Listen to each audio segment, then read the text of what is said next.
చదవండి మీరు చదవండి.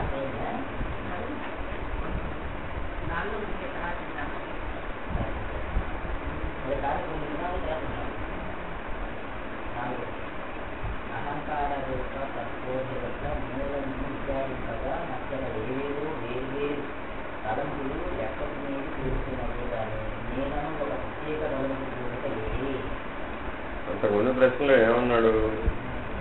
అంతకుముందు ప్రశ్న చదవండి. ఎట్లా ఇప్పుడు ఒక్కొక్క ప్రశ్నకి అక్కడ వరుస ఉన్నదన్నమాట, క్రమం ఉన్నది.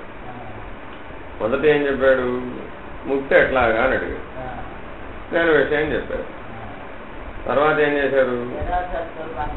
తెలుసుకోవడం ఎట్లా అన్నాడు. నేను యథార్థ స్వరూపం తెలుసుకుంటే ముక్తి వస్తుంది. యథార్థ స్వరూపం తెలుసుకోవడం ఎట్లా? సరే బాబు, నువ్వు అన్ని పనులు చేస్తుంటావు కదా, ఆ చేసేటప్పుడు వచ్చేటప్పుడు పోయేటప్పుడు తిన్నాను చేశాను అంటున్నావు కదా, దాని వెనక నేను అని ఉంటుంది. ఆ నేనుని పట్టుకో, నేనుని పట్టుకుంటే నీకు తెలుస్తుంది అని. ఆ నేనుని పట్టుకోవడం ఎట్లా అన్నాడు. మూడో ప్రశ్న ఏమిటి? నేనెవడనని ఎట్లా విచారించాలి? నాకు తెలియట్లేదు కదా. చిత్తిని పోతిని తింటిని చేస్తేనని తెలుస్తుంది, కానీ నేనెవడనని తెలియటం లేదు కదా. నేనెవడనని ఎందుకు తెలియటం లేదు నాయన నీకు అంటే, నువ్వు పనిలో మునిగిపోతున్నావు. ఆలోచన కూడా పనే. వచ్చినప్పుడు అందులో మునిగిపోతున్నావు. మూడవ దాంట్లో ఏం చెబుతున్నాడంటే, నాయన నువ్వు ఎంతో కాలంగా దేహాభిమానంతో జీవించడం అలవాటు చేసుకున్నావు. ఈ శరీరంలోకి వచ్చావు. శరీరంలోకి ఎట్లా వచ్చావు? వస్త్రాన్ని ఎట్లా ధరించావో అట్లా ఈ శరీరాన్ని ధరించావు.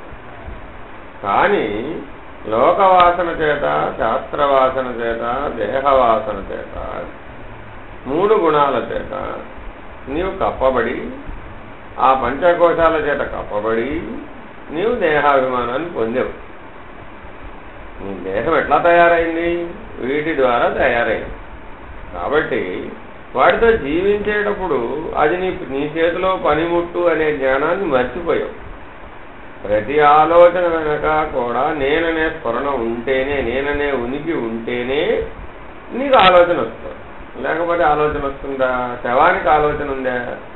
లేదు కదా. శరీరం జడ పదార్థం కదా, దానికి ఆలోచన ఉందే? లేదు కదా. మరి అట్టి జడ పదార్థం వెనకున్న చైతన్యం నువ్వు కదా. నేనెవరు? చైతన్య స్ఫురణ. అదే అహం యొక్క స్ఫురణ. అయితే ఏమైంది? ఈ అహానికి ఆకార భ్రాంతి వచ్చి చేరింది. చేరడం వల్ల ఏమయ్యావు? ఆ నేననే స్ఫురణను మర్చిపోయావు. మర్చిపోయి అహంకారం పద్ధతిలో కలుగుతున్నటువంటి ఏ ఆలోచనలు ఉన్నాయో, ఏ పనులు ఉన్నాయో అవి నువ్వు అనుకోవడం మొదలుపెట్టావు. అసలు నేను పోయి మిథ్యా నేను వచ్చేసిన అనమాట. అంటే లేని నేను వచ్చేసి. ఎట్లాగా? నేను స్త్రీని, నేను ఫలానా వారి భార్యను, నేను ఫలానా వారికి అమ్మను, నేను ఫలానా వారికి అమ్మమ్మను. ఇవన్నీ ఏమిటి? మిథ్యా నేను. నీ మీద కల్పించబడ్డాయి. ఆయా సంఘటనల ఆధారంగా, ఆయా పరిస్థితుల ఆధారంగా శరీర భావంతో కల్పించబడినటువంటివే కానీ నీవు యథార్థంగా ఉన్నదానికి కల్పించబడ్డాయా? యథార్థంగా ఉన్నదానికి కల్పించడానికి వీలు కాదు కదా. ఎలాగంటే ఆకాశంలో సూర్యుడు ప్రకాశిస్తున్నాడు. ఈ భూమండలం మీద ఉన్నటువంటి అనేక మంది ఆ సూర్యుని ఉపయోగించుకుని అనేక పనులు చేస్తున్నారు. ఏదైనా సూర్యుడికి చెందినయ్యా? చెందలేదు కదా. మరి సాక్షి స్వరూపం కదా. అట్లాగే నీలో ఉన్న నేను కూడా స్వరూప స్థితిలో, స్వప్రకాశ స్థితిలో, జ్ఞానస్థితిలో సాక్షిగా ఉన్నది. కానీ ఆ సాక్షిని మరుపుకు వచ్చేసింది. ఎంతగా మరుపుకు వచ్చేసిందంటే అది గుర్తుకు రానంతగా మరుపుకు వచ్చింది. కారణం ఏమిటి? నీవు రోజువారీ అభ్యాసం చేసేటప్పుడు ఏముండాలి? నీకు విచారణ ఉండాలి, సాధన ఉండాలి. అంటే ఏంటి? దాన్ని గుర్తు తెచ్చుకునే సాధన ఉండాలి, దాన్ని గుర్తు చేసే విచారణ కూడా ఉండాలి. కానీ 2 ఉన్నాయా మన దగ్గర? ఇప్పుడు 2 లేవు. 2 లేకపోవడం వల్ల ఏమైంది? శరీరమే ఉంది. శరీర భావంతో జీవించడమే సత్యమైంది. కాబట్టి ఏం చేయాలట? ముందు సాక్షికి సంబంధించిన విచారణను అభ్యాసం చేయి. తర్వాత ఏం చేయాలి? దానికి తగ్గ సాధన చేయి. అయితే మరి విచారణ సాధన ఏమి చేయాలండి? ఏం చేస్తే ఇది సాధ్యమవుతుంది అంటే, బాబు నువ్వు మొట్టమొదటి ఏం చేయాలి? అన్నీ వచ్చిపోతున్నాయి కదా. నీవు రోడ్డు మీద బాటసార్లందరూ వచ్చిపోతున్నారు కదా. వాటి వివరం ఎప్పుడైనా వాళ్ళు ఎవరని కనుక్కున్నావా? కనుక్కోలేదు కదా. మరి నీ మనసులో తొంగి చూసిన ప్రతి ఆలోచనని ఎందుకు పట్టించుకుంటున్నావు? మనం ఏం చేస్తున్నావు? ప్రతి ఆలోచన రాగానే దానప్పుడు పడేపోతుంది. ఏం చేయాలంటే ఇప్పుడు, ఓహో బాటసారి గారు వచ్చారు, ఆలోచన కలగగానే ముందు నువ్వేం చేయాలి? దాన్ని ఎట్ట చూడాలట? ఓహో రోడ్డు మీద బాటసారి గారు వచ్చారండి, ఇప్పుడు వీడెవడో నాకు ఎందుకు? నేనెవరిని? సాక్షిని. నేనెవరిని? ఆత్మస్వరూపాన్ని. ఈ ఆలోచన కంటే ముందున్నవాడను, ఆలోచన తర్వాత ఉన్నవాడను కాదు. నేను ఆలోచన కంటే ముందున్నవాడను. ఇప్పుడు ఈ ఆలోచనను గమనిస్తున్నాను. ఎవరు వచ్చారు ఇప్పుడు? ఆలోచన గారు. ఓహో బాటసారి గారు వచ్చారు. పోనీ ఎంతసేపు ఉంటాడు? ఆలోచనలో బలం ఎంతసేపు ఉంటుంది? నేను అడుగుతుంది అది. అట్లా చూసినప్పుడు ఏమవుతుంది? నేను అనుమతించమని అడుగుతుందండి.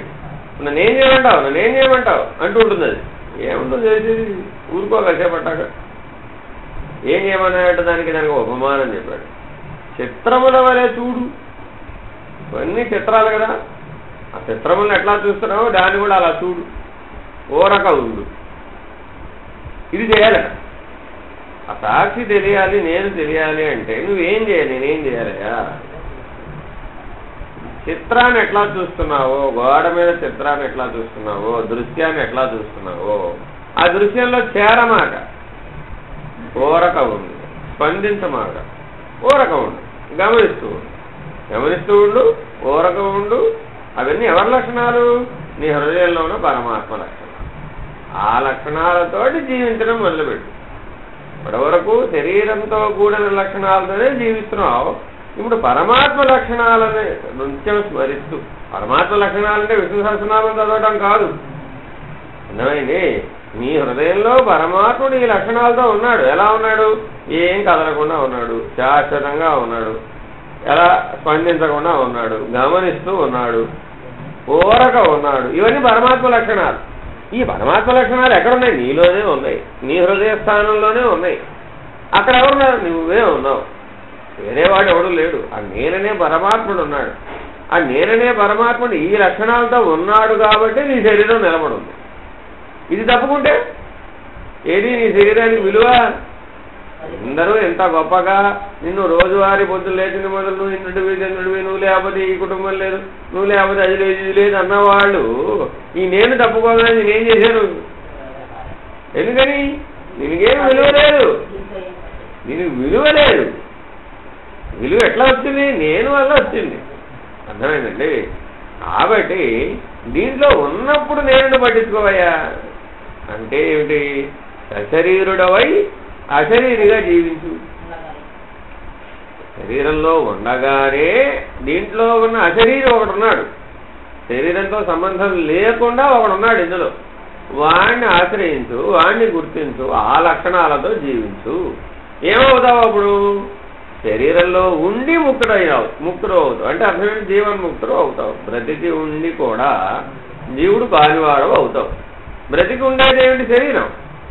నా ఆధారంతో శరీరం వస్తుంది, నా ఆధారంతోనే శరీరం కూడా పోతుంది. కాబట్టి పుడుతోంది శరీరమే, పోతున్నది శరీరమే.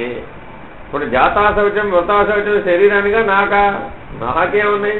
నేను ఎల్లప్పుడూ పతితాపావనుడను.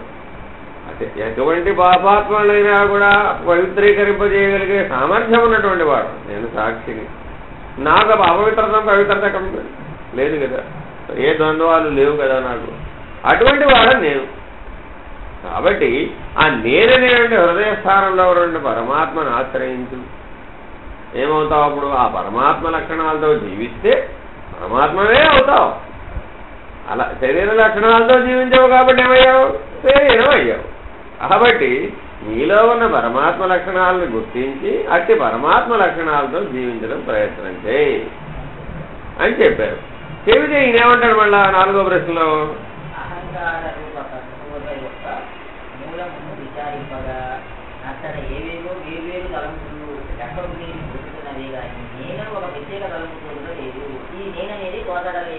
నువ్వేం చెప్తున్నావు? ఆ నేననే తలంపులో ఒడుకోవయా, అది పట్టుకుంటే ఆ లక్షణాన్ని పట్టుకుంటే అంతా సమస్య పరిష్కారం అవుతుందంటున్నావు. కానీ నేను లోపలికి తొంగి చూస్తే, బయటికి కాదు లోపలికి తొంగి చూస్తే ఏం కనపడుతున్నాయట? ఎంతసేపు అహంకారానికి సంబంధించినవే కనపడుతున్నాయి, కానీ నేననే తలంపు ఎక్కడా కనపడలేదా బాబు?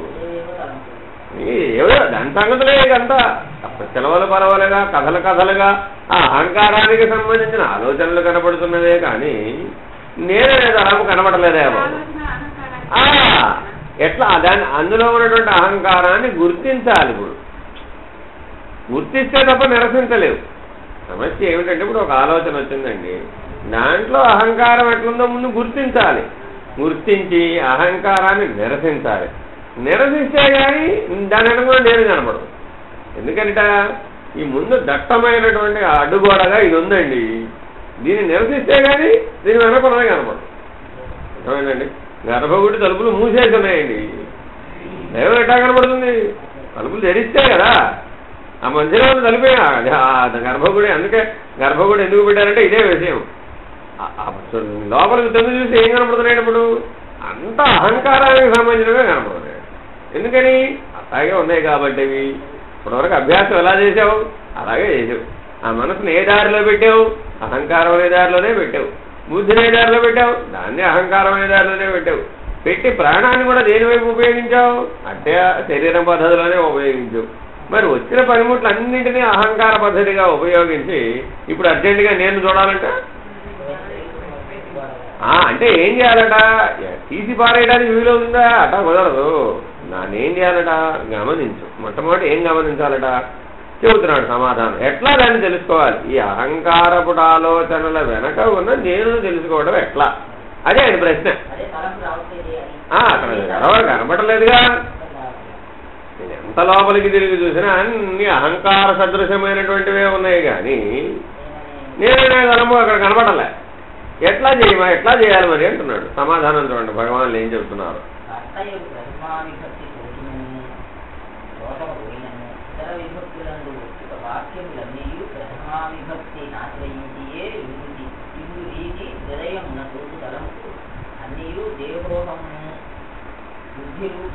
నేనను మొదటి వృత్తియు అహంకారం ఆశ్రయించియే ప్రకాశించుట చేతను అహంకారం లేకుటయే ఇతర తలంపులన్నీ లేకుటకు కారణముగను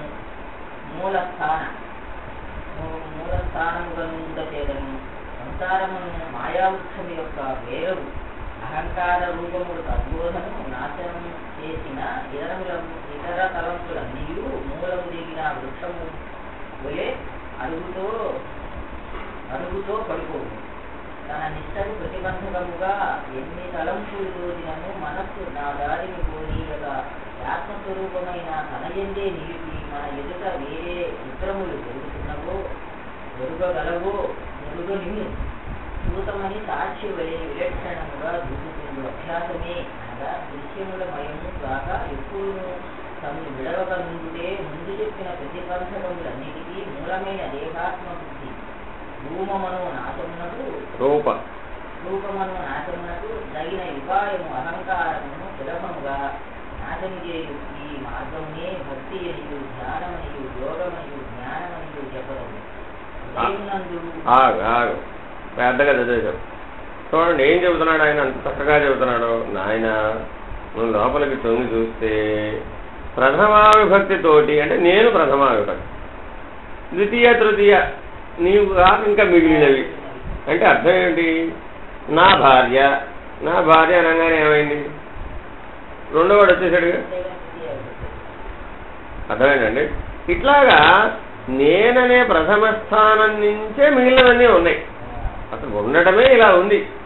ఈ సత్యం నువ్వు జీవితం మొత్తం మీద ప్రతి ఆలోచనలోనూ ఉంది, ప్రతి పాత్రలోనూ ఉంది, ప్రతి సంబంధంలోనూ ఉంది, ప్రతి వాక్కులోనూ ఉంది, ప్రతి ఆలోచనలోనూ ఉన్నది. కాబట్టి ఏమి చేయాలంటే ఇప్పుడు నువ్వు ఆలోచన చేయటాన్ని, పనులు చేయటాన్ని, మాట్లాడడం కూడా పని. ఇప్పుడు ఎక్కడ పెట్టాలంట దీన్ని? అసలు ఈ మాట్లాడటం ఆలోచన దగ్గర పెట్టాలంట దీన్ని మొట్టమొదట పెట్టి ఏం చేయమంటున్నాడు? నువ్వు ఏం చేసినా ఇది బోధన అయినా ఒకటే చేయాలి. ఏమిటట? దానికి ఒక స్థానంలో వేరు, మూలంగా ఒక వేరుంది. ఆ వేరుని తెంచే ప్రయత్నం చేయాలి.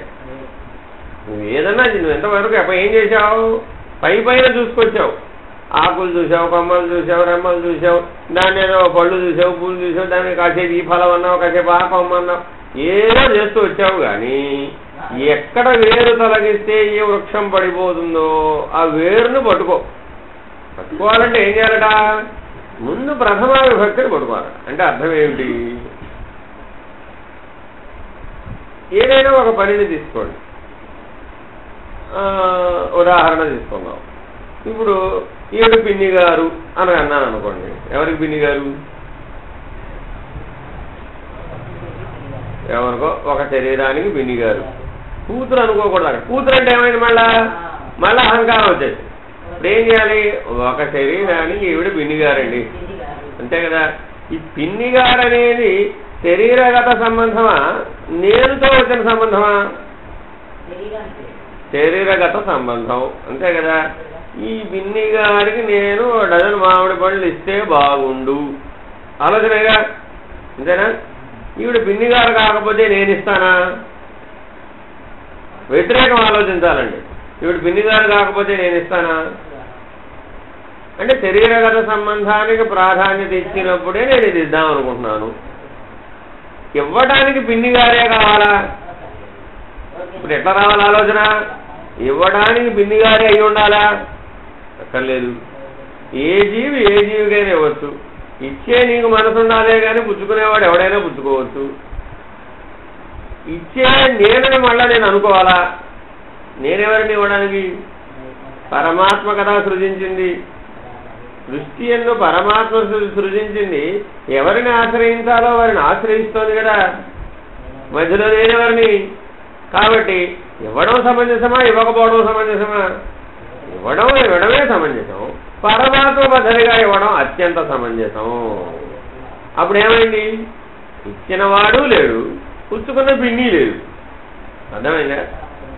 పరమాత్మ ఇచ్చాడు, పరమాత్మ పుచ్చుకున్నాడు. ఇద్దరికీ నష్టం లేదు, ఎవరికి అహంకారం ఏర్పడలేదు. అదే పిన్ని గారికే ఇచ్చానండి, ఏమైనప్పుడు? పుచ్చుకున్నవాడు ఏమయ్యాడు? అయిపోయింది. అది సంగతి. అర్థమైందా? ఇప్పుడు ఏమైంది? ఇట్లా అహంకారం యొక్క వేరుని మొట్టమొదటి నువ్వు పట్టుకో. ప్రతి ఆలోచనలో ఈ వేరు ఉంటుందండి. దీనికి వ్యతిరేకంగా ఆలోచించాలన్నమాట. మనం ఇప్పటివరకు ఏం చేసావు? అనుకూలంగా ఆలోచించావు. అనుకూలంగా ఆలోచించడం వల్ల ఏమైంది? అదే బలపడిపోయింది. ఇప్పుడు మీ ఇంటికి మీరు పెళ్లి చేశారంటే అల్లుడు గారు వచ్చారండి. అల్లుడు గారు వస్తే హూయిజ్ అల్లుడు? అల్లుడు ఎవడో అతనికి బాహ్యంలో ప్రవర్తించడం అని దాని గురించి ముందు నువ్వు అంతరంలో ప్రశ్నించుకో. వచ్చిన వాడెవడు? మన పెద్దల సాంప్రదాయం ఏం చెప్పారు? ఇన్ని సంబంధాలు అక్కడ లేవు. ఎవరైనా సరే నీ ఇంటికి వచ్చిన ప్రతివాడు అతిథి దేవో భవ. వచ్చిన వాడంతా అతిథులే అయినా వాడికి ఇన్ని పేర్లు, ఇన్ని సంబంధాలు, ఇన్ని బాంధవ్యాలు లేవు అక్కడ. అర్థమైందండి? వాళ్ళు ఏం చెప్పారు? అందుకని 4 బాంధవ్యాలు. ఈ సృష్టి మొత్తం మీద మానవులకు 4 బాంధవ్యాలు. ఏమిటి? మాతృదేవో భవ, పితృదేవో భవ, ఆచార్య దేవో భవ, అతిథి దేవో భవ. ఈ 4. నువ్వు జీవితం మొత్తం మీద ఈ 4 సంబంధాలని మాత్రమే పెట్టుకుంటే నువ్వు దీన్ని తెలుసుకోగలుగుతావు. ఈ అహంకార వృక్షం యొక్క కోకటి వేరు తెలియాలి అంటే ఇక్కడికి పరిమితం పెట్టుకోవాలి. నువ్వు ఇక్కడికి పరిమితం పెట్టుకుని ఈ 4 సంబంధాలలో వరకే విచారణ చేసి అహంకార సంబంధాన్ని లేకుండా చేస్తే ఏమైనప్పుడు నీకు నేననే స్ఫురణ తెలుస్తుంది. ఇప్పుడు మనం ఈ 4 వరకే ఉన్నామా? అయిపోయింది. 4,000 అయింది.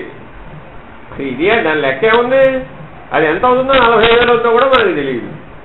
అందుకని ఆత్మీయతాబంధం ఒకటే ఉండాలి.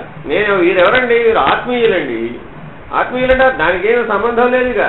ఎందుకని ఆత్మ సంబంధీకుడు, నా యొక్క నేనుని స్మరణ చేసేవాడు, నాలో ఉన్న పరమాత్మని స్మరణకు తెచ్చేవాడు ఏమయ్యాడప్పుడు వాడు ఆత్మీయుడు. కాబట్టి ఆత్మీయుడి కంటే దగ్గరవాడు కూడా లేడు. అర్థమైందండి? కాబట్టి ఎవరితో అయినా కూడా నీ గొప్ప సంబంధం ఏమిటి? దగ్గర సంబంధం ఏమిటి? ఆత్మీయుడే అత్యంత దగ్గర సంబంధం. చూడండి, పూర్వం పెద్దలు అనేవాళ్ళండి, ఇప్పుడు ఎవరంటలేదండి. పూర్వం పెద్దలు చక్కగా ఇదే మాట, వారంతా మా ఆత్మీయులండి. అంటే ఏమిటి? వారికి మాకు అరమరికలు లేవు. ఎందుకంటే నాకు అత్యంత దగ్గర వాడు, నేనే వాడు, అప్పుడు ఆత్మీయుడు.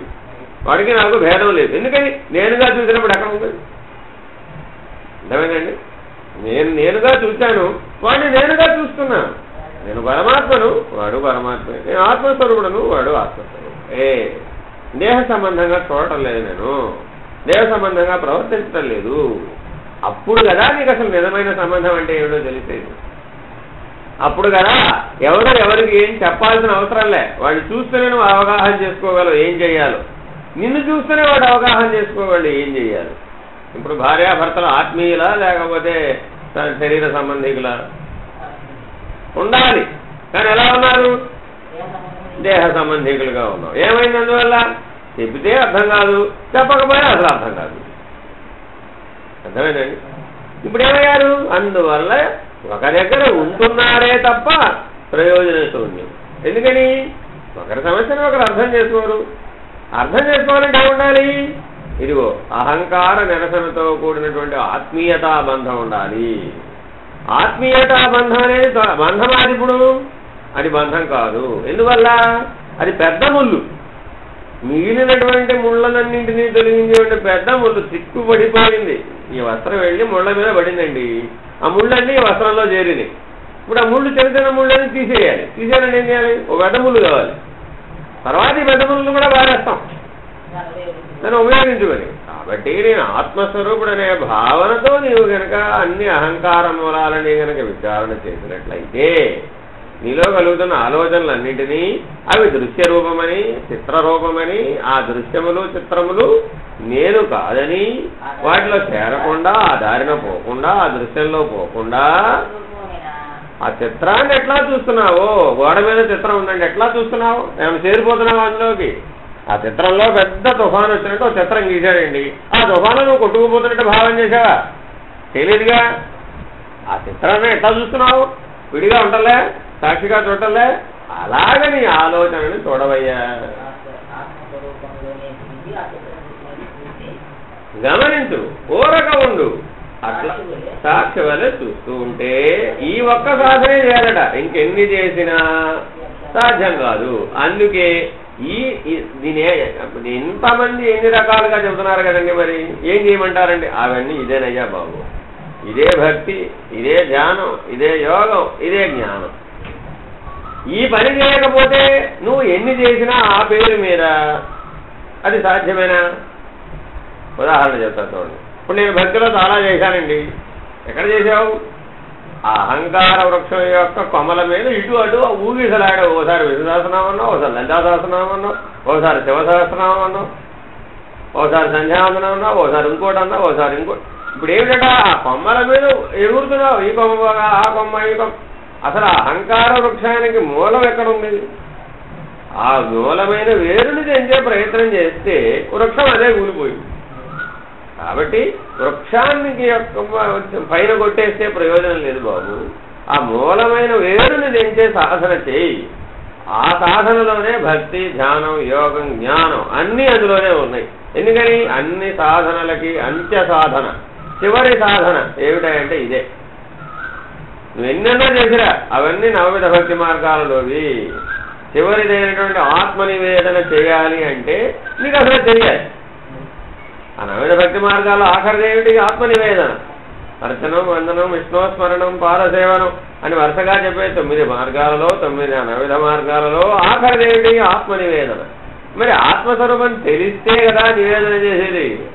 నువ్వు రోజు నైవేద్యం పెడుతుంది. నైవేద్యం కాదది, ఆత్మనివేదన అనే స్థితి కోసం పెడుతున్నావు అది. కానీ ఏమైపోయింది?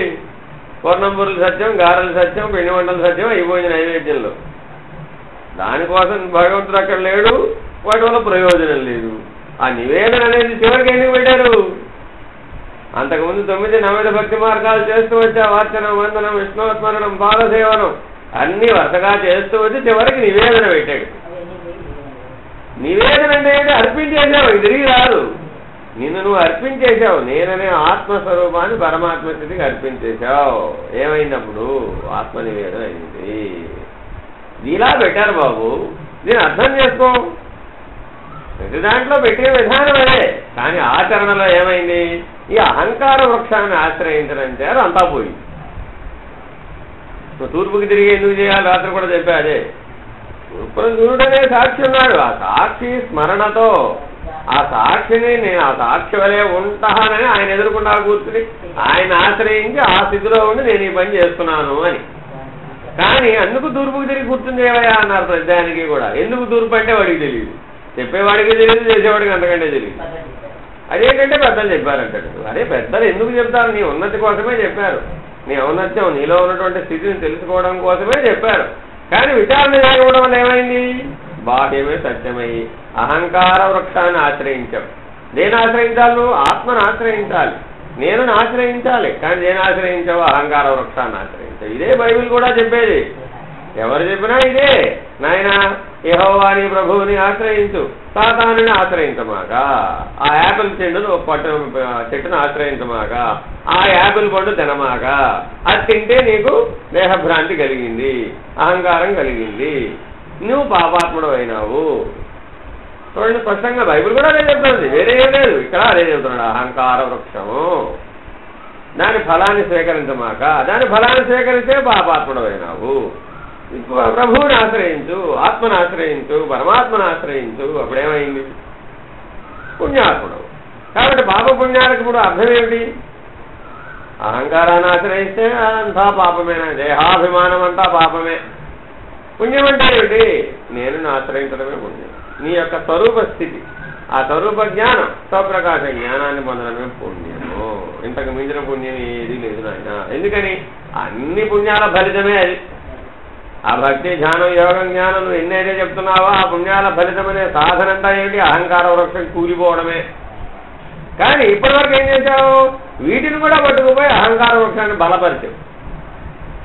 ఏం చేస్తే అహంకార వృక్షం కూలిపోవాలో ఆ సాధన తప్ప, ఏం చేస్తే ఇది బలపడుతుందో అట్లా చేసావు. కాబట్టి ఇప్పుడు ఏం చేయబడుతున్నాడు? దాని వ్యతిరేకంగా ఆలోచించు. ఆ ఆలోచన వచ్చినప్పుడు ఆలోచనకి వ్యతిరేకం, అందులో ఉన్న అహంకారాన్ని పట్టుకోవాలి నువ్వు. అర్థమైందండి? ఒకటి చెప్తా మీకు, నువ్వు ఇప్పుడు వెళతావు, వెళ్ళంగానే ఇంటికి వెళ్ళంగానే ఏం చేసి వచ్చావమ్మా అంటారు అనుకోండి మీ కుటుంబ సభ్యులు. ఇప్పుడు నేను వాళ్ళు దేన్ని అన్నారు? నిన్నేమన్నా? నిన్ను ఆత్మస్వరూపంలో నువ్వు వాడు ఒకటే కదా. స్వరూప స్థితి గురించి తెలిసిపెట్టారండి, బాగా తెలిసింది స్వరూప స్థితి గురించి అన్నారనుకోండి. అప్పుడు మీకు సమాధానం ఏం చెప్తారు అంటే, అర్థం ఏమిటి? ఎలా సాధ్యమవుతున్నాయా ఇది అంటే, సరిగా ఎప్పుడు సాధ్యమవుతుందట? నీవు నిజ జీవితంలో కూడా మాటలు మాట్లాడేవి ఈ వేదాంత వాక్యాలతో మాట్లాడడం అలవాటు చేసుకో. ఇప్పటివరకు మాట్లాడారా? మాట్లాడలేదు కదా. ఏమైనప్పుడు? ఎప్పుడైతే ఈ వేదాంత వాక్య స్ఫురణతో ఎప్పుడైతే నువ్వు మాట్లాడుతున్నావో, ఇప్పుడు నీకు రిటర్న్ ఏం చెప్పాలి? మళ్ళీ ఇప్పటివరకు ఏంటి? ప్రశ్నకి ప్రశ్న కదా. మీరు చెబితే వాళ్ళు రెండు అంటారు కదా. ఇప్పుడన్నారు అహంకార వృక్షాన్ని ఆశ్రయించి నువ్వు చెప్పినప్పుడు ఒకటికి రెండు అయింది. అదే ఇప్పుడు నువ్వు ఎలా మాట్లాడాలట? వేదాంత వాక్యాలతో మాట్లాడు. ఇప్పుడు మాట్లాడమను. మాట్లాడితే ఏమవుతుంది? ఇప్పుడు నీకు దుఃఖం కలగలే. నీకు అదే నువ్వు అహంకార వృక్షాన్ని ఆశ్రయించి కనుక మాట్లాడినప్పుడు దుఃఖం కలిగింది.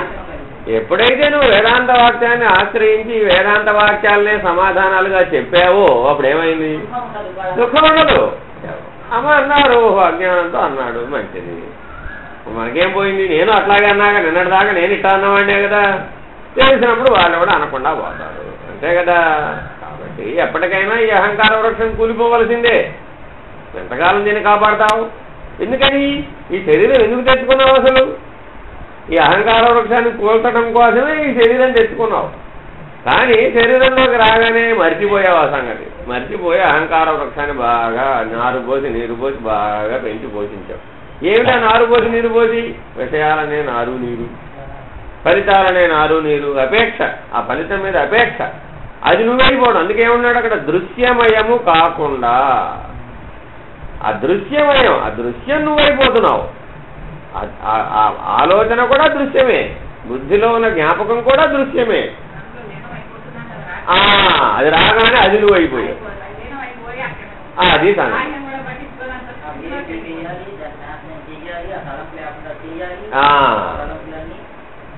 అందుకని చాలా స్పష్టంగా అది ఎందుకంటే స్వరూపమైన తన ఎందే నిలపాలంటే ఇప్పుడు ఏం చేయాలట? ఇలాంటి వేదాంత వాక్యాలను స్ఫురణలో మననం చేయాలి. ఈ వేదాంత వాక్యాలని మననం చేయాలి. ఆ బోధించేటువంటి స్థితిని మననం చేయాలి. చేస్తే ఏమైందట? అప్పుడు అది వ్యతిరేకం, ఆ అహంకారానికి వ్యతిరేకం ఏమిటో బోధపడింది. ఆ నేననే స్ఫురణ అంటే ఏమిటో, సాక్షి అంటే ఏమిటో బోధపడింది. ఈ సాధన తప్ప వేరే ఏ సాధన చేసినా నీకు దీన్ని సాధ్యం కాదు అని స్పష్టంగా చెబుతున్నారు భగవాన్ రమణుడు.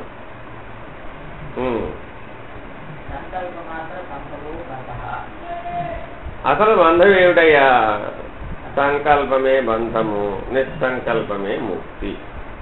ఇది నాయన దీనికి ఆధారం. వేదాంతంలో ఉన్నటువంటి వాక్యం, ఆ వేదంలో చెప్పినటువంటి శృతి వాక్యం ఏమిటయ్యా అంటే సంకల్పమే బంధము, నిస్సంకల్పమే ముక్తి.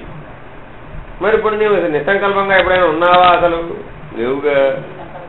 ఎప్పుడు అసలు నిరంతరాయంగా సంకల్పాలు అది ఊరుకున్నా కూడా నువ్వు ఊరుకోవడం లేదు, పోతాయండి. ఎందుకనంటే అన్నిటికీ మూలం అదే.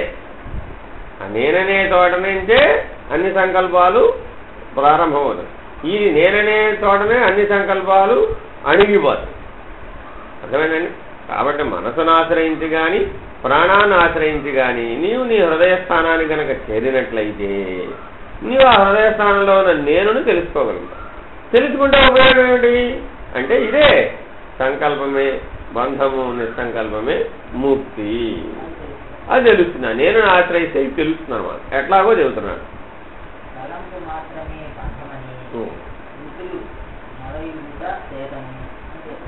శృతులు మొరపెడుతున్నాయట ఏమని? సంకల్పమే బంధమని, తలంపే బంధమని, వేరే ఇంకేం లేదు నాయన. అసలు నిన్ను బంధం అంటూ ఒకటి ఉందంటే నువ్వు ఎన్నో పేర్లు చెబుతున్నావు. నన్ను నా కొడుకు ఇబ్బంది పెట్టాడండి, భార్య ఇబ్బంది పెట్టిందండి, భర్త ఇబ్బంది పెట్టాడండి, వాడు ఇబ్బంది పెట్టాడండి, పక్క వాడు పెట్టాడండి, కూరగాయలు వాడు పెట్టాడండి. మనం రోజు ఏకరు పెట్టే దుఃఖాలన్నింటిలో ఎవడో ఒకడున్నాడు కదా. వీళ్ళందరూ ఎక్కడ ఉన్నారయ్యా? నీ తలంపులోనే కదా ఉన్నారు. కాబట్టి తలంపు బంధం అని తెలుసుకో. తలంపును ఛేదిస్తే బంధమే లేదు. ఆ తలంపుకు మూలమైన అహంకారాన్ని ఛేదించు, తలంపు అయిపోతుంది. మనం ఏం చేస్తున్నాం? తలంపుల్ని ఆపే ప్రయత్నం చేస్తున్నాం. తలంపుల్ని ఆపే ప్రయత్నం చేసేది మరింత అయిపోతుంది. తలంపుల్ని ఆపే ప్రయత్నం చేయకూడదు. ఆ తలంపులని రోడ్డు మీద వెళుతున్న బాటసారులను గమనించినట్టు గమనించి, మీ ఇంటి ముందు రోడ్డు ముందు వెళుతున్నారు కదా, ఎంతమందిని ఆపి వాడి వివరం కనుక్కున్నావు? ఎవరిని ఆపలేదు. వాడి వాడి మీద వాడు వస్తున్నాడు, పోతున్నాడు. నీ తలంపులు కూడా అంతే. అలా గమనిస్తూ ఉండు, చిత్రం వలె గమనిస్తూ ఉండు, దృశ్యం వలె గమనిస్తూ ఉండు. గమనించి దాంట్లో ఉన్న అహంకారాన్ని పట్టుకో. ఆ మూలం ఎట్లా ఉందో పట్టుకో. నీలో ఉన్నటువంటి అహంకారాన్ని ఆ తలంపు ఎలా పోషింపజేస్తుందో పట్టుకో. ఏమైంది? ప్రతి పనిలో, ప్రతి చేతలో, ప్రతి మాటలో, ప్రతి ఆలోచనలో కూడా నీ అహం ప్రతిపాద్యమే ఉన్నది. అక్కడ ఆ అహం ప్రతిపాద్యాన్ని నిరసించాలి. అది నిరసిస్తే తప్ప నీకు నేననే స్ఫురణ కలగదు. నేననే స్ఫురణ కలిగితే కానీ ఈ బంధం తొలగదు. నేననే స్ఫురణ పట్టుకోవడం చాలా అవసరం అండి. అందుకని అహంకారం నిరసన చేయమంటున్నాడు. నువ్వు దాన్ని తొలగించాలంటే తీసిపోయడానికి పదార్థం కాదు అది. నువ్వు దాంట్లో ఏం చేయాలి? నేను రామలక్ష్మిని కాదు అని బలంగా నిలబడాలి. ఇప్పటివరకు ఏం చేసావు? నేను రామలక్ష్మినే అంటూ చేసావు. నేను రామలక్ష్మినే అంటూ చేసి ఏమైంది? పొరపడిపోలే. పూజలు చేసినా, జపాలు చేసినా, తపాలు చేసినా నీవు ఎట్లా చేసావు? నీ శరీరాన్ని దృష్టిలో పెట్టుకునే చేసావు. అన్నీ ఇంట్లో చేసే అన్ని నిత్య నైమిత్తిక కార్యక్రమాలు అన్నీ కూడా ఆ నేననే బలపడుతూనే చేసావు. ఆ నేను ఎట్లా బలపడుతూ చేసావు? అహంకార పద్ధతిగా బలపడుతూ చేసావు. కాబట్టి అది వ్యతిరేకంగా చేస్తే గానీ నిరసించడానికి వీలు కాదు.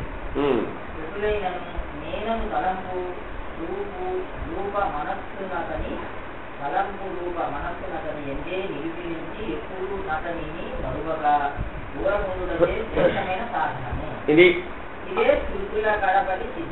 అది అన్ని ఉపనిషత్తులు కలిసి 108 ఉపనిషత్తులు కలిసి చెబుతున్న ఆఖరి సాధన ఏమిటయ్యా? కడపటి సిద్ధాంతం. ఏమండి నేను అది విన్నానండి, ఇది విన్నానండి, త్రిపుర రహస్యం విన్నానండి, లేకపోతే యోగ వాసిష్టం విన్నానండి, లేకపోతే ఇంకోటి విన్నా. నీ ఇష్టం ఎన్నన్నా ఏకరూపటి రామాయణం విన్నానండి, భాగవతం విన్నానండి, అది విన్నానండి, ఉపనిషత్తులు మాండూక్యోపనిషత్తు విన్నానండి, కేనోపనిషత్తు విన్నానండి, కఠోపనిషత్తు విన్నానండి. నువ్వు ఎన్నన్నా చెప్పవయ్యా బాబు. అవన్నీ కలిసి ఆఖరి సిద్ధాంతం ఒకదాన్ని చెబుతున్నాయి. ఇవన్నీ కట్టకట్టి ఒక దాంట్లో పోస్తే సారం అంతా వడగడితే నాయన ఇదంతా ఒకే ఒక సిద్ధాంతం. ఏమిటి? అహంకార నిరసన చేయమంటున్నాయి. తలంపే బంధమని తెలుసుకోమంటుంది. నీకు తలంపు వచ్చినప్పుడల్లా ఆలోచనే బంధముతో మొదలుపెట్టు. ఆ మననం అంటే అర్థం ఏమిటంటేనండి, ఒక దగ్గర కూర్చుని చెవిలో పెట్టుకుని వింటాం కాదు. నువ్వు నిత్య జీవితంలో చేసేటప్పుడు ఆ మాటలతో, ఆ వాక్యాలతో జీవించాలి.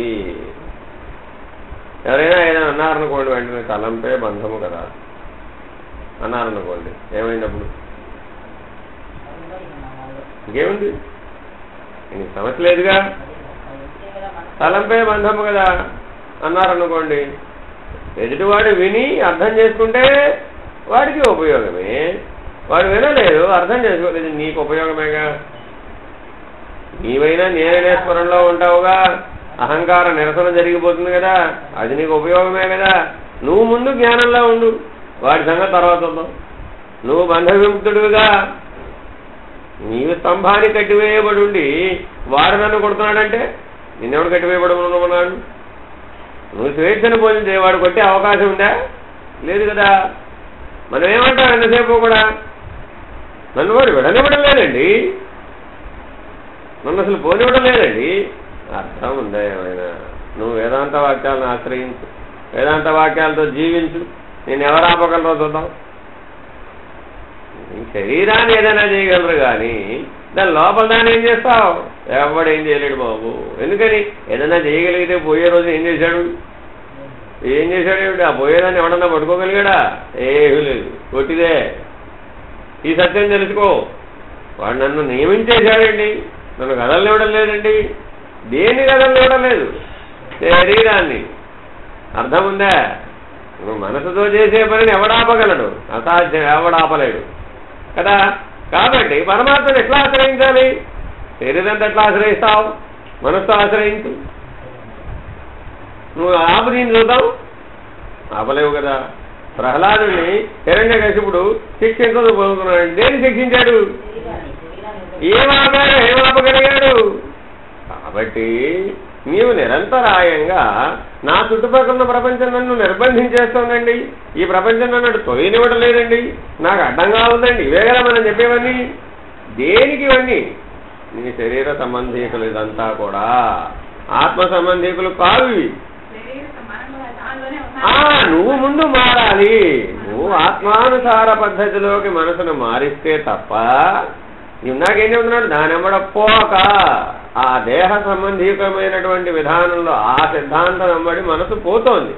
పోనివ్వక ఆ చిత్రాన్ని ఎట్లా గమనిస్తూ ఉన్నావో, ఆ బాటసార్లు ఎట్లా గమనిస్తూ ఉన్నావో, దృశ్యాన్ని ఎట్లా గమనిస్తూ ఉన్నావో అట్లా నీవు ఉండు. అప్పుడే అది సాధ్యమవుతుంది.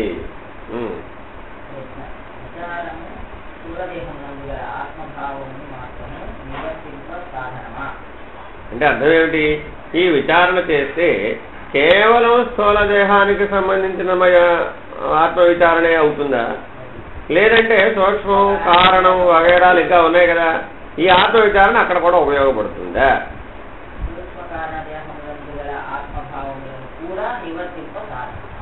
అక్కడ కూడా ఇది ఉపయోగపడుతుందా? ఎందుకని? మనం ఒప్పుకుంటున్నాం కదా, స్థూలం ఎదుర్కొంటూ ఉన్నటువంటి జడ పదార్థమైన శరీరం, దీని లోపల పనిచేస్తున్న ప్రాణమనోబుద్ధులు సూక్ష్మం, వేరే ఏం లేదు. ఆ ప్రాణమనోబుద్ధులే సూక్ష్మం, దానికంటే అవతలున్న స్థితి కారణం, ఆ నిద్రాస్థితే కారణం, ఆనందమయ కోసమే కారణం. మరి ఈ మూడు చోట్ల ఉపయోగపడుతుందా ఈ ఆత్మ విచారణ? లేకపోతే ఒట్టి జడ పదార్థమైన స్థూల దేహంలోనే ఉపయోగపడుతుందా? ఇదొక్కడే నివర్తింపజేస్తుందా? అంటే ఈ మందు వేసుకుంటే జ్వరం ఒక్కటే తగ్గుతుందా? ఇంకా మిగిలిన కూడా తగ్గుతాయని అడుగుతున్నావు కదా. అట్లాగే నాయన ఈ సాధనని ఇదే కడపటి సాధన అంటున్నావు కదా, మరి కడపటి సాధన చేస్తే మరి అన్నిటికీ ఉపయోగపడాలి కదా. దీన్ని మించిన మందు లేదండి అన్నాడు డాక్టర్. దీన్ని మించిన మందు లేదంటే అర్థం ఏమిటి? నువ్వు చెబుతున్న అన్ని లక్షణాలకి ఇదే మందురా బాబు, అంతేగాని లక్షణానికి మందు కాదు. కాబట్టి నువ్వు స్థూల దేహం వల్ల అహంకారం కలిగిందన్నా అదే మందు, సూక్ష్మదేహం వల్ల కలిగిందన్నా ఇదే మందు, ఇదే సాధన, కారణదేహం వల్ల కలిగిందన్నా ఇదే సాధన. అట్లా ఇది ఉపయోగపడుతుందా అని అడుగుతున్నాడు.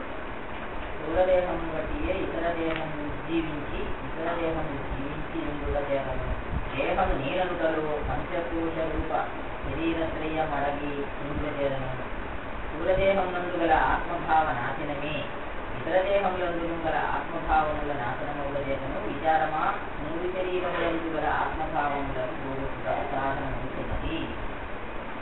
ఈ స్థూల దేహాన్ని ఆశ్రయించే మిగిలిన రెండు పనిచేస్తున్నాయి. అసలు ఈ స్థూల దేహం ఆ రెండింటి నుంచి ఏర్పడింది. ముందేం ఏర్పడింది? కారణదేహం, దాని నుంచి సూక్ష్మం, దాని నుంచి స్థూలం ఏర్పడింది. స్థూలం ఏర్పడ్డాక ఆ రెండు ఇందులో కూర్చున్నాయి. నువ్వు సరాసరి సూక్ష్మాన్ని కారణాన్ని పట్టుకోవడానికి వీలవుతుందా? అది వీలు కాదు. ఈ స్థూల దేహం దగ్గర నుంచే మొదలుపెట్టి ఆ రెండింటిని పట్టుకోవాలి, మూడింటిని నివర్తింపజేయాలి. కాబట్టి దీన్ని ఆశ్రయించి ఆ రెండో ఉన్నాయి, దానిని ఆశ్రయించి ఇది ఉన్నది. కాబట్టి ఈ వరుసలో మూడింటికి ఉపయోగపడుతుంది. ఒక్కొక్కదాన్ని నివర్తిస్తూ పోతే, నిరసిస్తూ పోతే స్థూలదేహం నేను కాదు, సూక్ష్మదేహం నేను కాదు, కారణదేహం కూడా నేను కాదు, శరీరత్రయ సాక్షిని. ఆ శరీరత్రయ సాక్షిని అనే దాంతో మొదలుపెట్టు. ఏమంటున్నాడు, నువ్వు అయితే కానీ నువ్వు సాక్షి అయితే వదిలిపెడతావంటే అది ఎప్పటికీ అవ్వవు, ఎప్పటికీ వెళ్ళవు. నువ్వేం చేయాలంటే ఇప్పుడు నేనెవరిని? శరీరత్రయ సాక్షిని. నువ్వు ఏదైనా ఒక అంశాన్ని ప్రతిపాదించావని కూడా అది అయితే స్థూలదేహంలోనో లేకపోతే సూక్ష్మదేహంలోనో లేకపోతే కారణదేహంలోనో అయి ఉంటుంది. నేనవుతుందా? అవదు. ఎందుకని? ఒకసారి విచారణ చేసుకో. ఏ సంఘటన అయినా సరే, ఏ పని అయినా సరే, ఏ ఆలోచన అయినా సరే అయితే స్థూలదేహానికి సంబంధించింది, లేకపోతే ప్రాణమనోబుద్ధులకు సంబంధించింది, లేదంటే ఆనందమయ కోశానికి సంబంధించింది. ఇంతకు మించి ఏదైనా కానిదిందే, మరి అవి నేను కాదు కదా అని మొదలు పెట్టాలి. స్థూలదేహము నేను కాదు, సూక్ష్మదేహము నేను కాదు, కారణదేహము నేను కాదు, నేనెవరిని? నేను ఆత్మస్వరూపుడను అనే ఈ వేదాంత వాక్య విచారణతో ఆ ఆలోచనని విమర్శించాలి. అప్పుడేమైంది? అందులో ఉన్న అహంకారం నిరసించబడింది. అలా చేయమంటున్నాడు. అలా చేస్తే అది మూడిటికి ఉపయోగమే.